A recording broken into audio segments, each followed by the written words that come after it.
গভীর নীল সমুদ্রে বাস করত এক সুন্দরী জলপরী। সে ছিল অদ্ভুত রকমের মায়াবী ও দয়ালু। একদিন সে রাজকুমারীর সাথে দেখা করতে গেল। রাজকুমারী ছিল এক চমৎকার ও মিষ্টি স্বভাবের মেয়ে।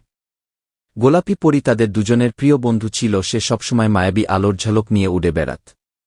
একদিন তারা গভীর জঙ্গলে ঘুরতে গেল। সেখানে এক বিশাল বাঘের সাথে তাদের দেখা হল। বাঘটি ছিল শক্তিশালী কিন্তু খুব বন্ধুসুলভ। তার পাশে বান নামে এক ছোট্ট প্রাণী লাফালাফি করছিল। কচ্ছপ ধীরে ধীরে জলাশয়ের দিকে যাচ্ছিল। শিয়াল তাদের দেখে হাসছিল এবং দুষ্টুমির ফন্দি আঁটছিল। অনুমান নামের এক রহস্যময় প্রাণী হঠাৎ সামনে এল। কালো বাঘ তার গভীর চোখে সবাইকে পর্যবেক্ষণ করছিল। খরগোশ লাফিয়ে লাফিয়ে সব দিকে দৌড়াচ্ছিল। কাঠবিড়ালি দ্রুত গাছে উঠে গেল। ময়ূর তার রঙিন পালক মেলে নাচতে লাগল। ওর নামের এক অদ্ভুত প্রাণীও সেখানে উপস্থিত ছিল। ডলফিন মাছ সমুদ্রের ঢেউয়ে খেলা করছিল। হঠাৎ এক বিপদ এসে হাজির হল। এক ভয়ঙ্কর ঝড় শুরু হল। জলপরী দ্রুত সমুদ্রের গভীরে লুকিয়ে পড়ল। রাজকুমারী ও গোলাপী পরী আশ্রয় খুঁজতে লাগল। বাঘ গর্জন করে সবাইকে সতর্ক করল। বান লাফ দিয়ে এক গাছের ডালে উঠে গেল। কচ্ছপ ধীরে ধীরে পাথরের আড়ালে লুকাল। শিয়াল দ্রুত গর্তের ভেতরে চলে গেল। অনুমান রহস্যজনকভাবে অদৃশ্য হয়ে গেল।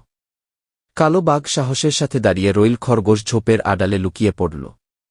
কাঠবিড়ালি গাছের ফোকরে ঢুকে গেল। ময়ূর তার ডানা গুটিয়ে বসে রইল। ওর অদ্ভুতভাবে বাতাসে মিলিয়ে গেল। ডলফিন মাছ ঢেউয়ের সাথে খেলতে লাগল। ঝট কেটে গেলে সবাই ধীরে ধীরে বেরিয়ে এলো। জলপরী আবার সমুদ্র থেকে উঠে এল। রাজকুমারী ও গোলাপী পরী আনন্দে নেচে উঠল। বাঘ হেসে বলল, আমরা সবাই মিলে ঝট পার করলাম। বান লাফিয়ে সবার পাশে এসে দাঁড়াল। কচ্ছপ বলল, সবাই মিলেই আমরা শক্তিশালী।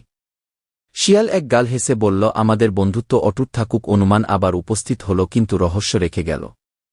কালো বাঘ বলল, এটাই প্রকৃত বন্ধুত্বের শক্তি। খরগোশ উচ্ছ্বাসে লাফাতে লাগল। কাঠবিড়ালি গাছ থেকে নেমে এসে আনন্দে হাততালি দিল। ময়ূর আবার পালক মেলে নাচতে লাগল। ওর আবার আনন্দে বাতাসে ভাসতে লাগল। ডলফিন মাছ সমুদ্রের গভীরে আনন্দে ডুব দিল। জলপরী বলল, এই বন্ধুত্ব চিরকাল থাকবে। রাজকুমারী ও গোলাপী পরী একসঙ্গে বলল, হ্যাঁ, বন্ধুত্ব চিরজীবী হোক। তখন সবাই একসঙ্গে আনন্দে মেতে উঠল। তাদের বন্ধুত্ব আরও দৃঢ় হল।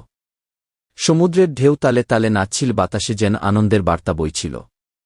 বাঘ গর্জন করে বলল, এখন আমরা আর একে অপরকে কখনো হারাব না। রাজকুমারী হাসি মুখে বলল, আমাদের বন্ধুত্বের গল্প সবাই মনে রাখবে। গোলাপী পরী আলোর ঝলক ছড়িয়ে বলল, এই বন্ধুত্বের জয় হোক।